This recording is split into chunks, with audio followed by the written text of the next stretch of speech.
Hi, I'm meteorologist Tony Petrarca in the Pinpoint 12 Forecast Center on this late Wednesday evening at about 9:45.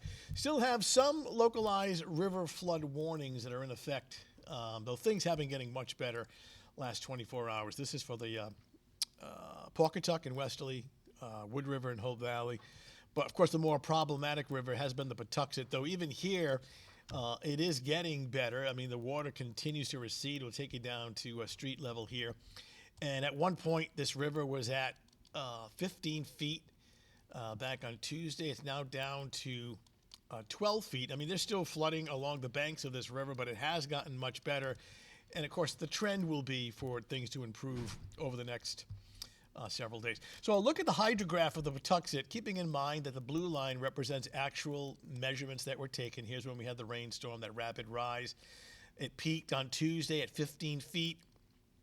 Look at this drop of nearly 3 feet. Here we are now at 12, dropping even more on Thursday, and then more so on Friday. More than likely sometime Friday evening, Friday night, it goes right below flood stage. So as we talked about earlier, this is certainly heading in the right direction as far as the water receding, and the fact that we don't have any additional rainstorms, good news all around.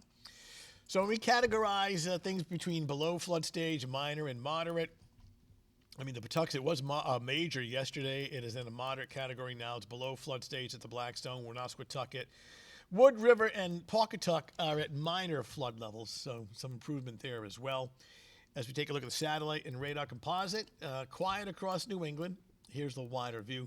Most of the country, with the exception of the West Coast, is kind of storm-free. You can get a big, slow-moving Pacific storm coming across California right now. Look at these high temperatures today and notice the absence of extreme cold or winter. Here's the wider view.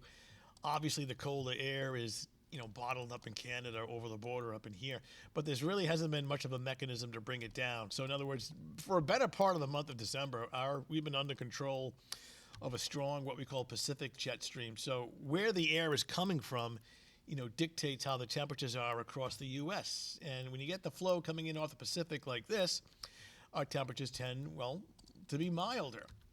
Now, you take you up towards over the border in Canada, and even here, I mean, while it's obviously cold, even for Canada standards, this isn't too cold. So it's right up in here. What you really need to get the cold air down is to have more of an influence of what we call the polar jet, which these winds would quite simply, or these systems would get dragged down some colder air.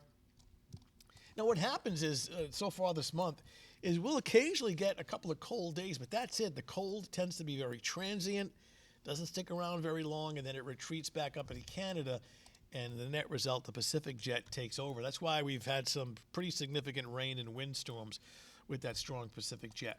We got chillier or colder tomorrow. Well, not too cold, but upper 20s around 7 a.m., 11 o'clock in the morning, sunshine, 37. Looks good tomorrow. The only downside, it's a little blustery, a little gusty. So while we're forecasting, 38 degrees, the breeze will make it feel a little colder.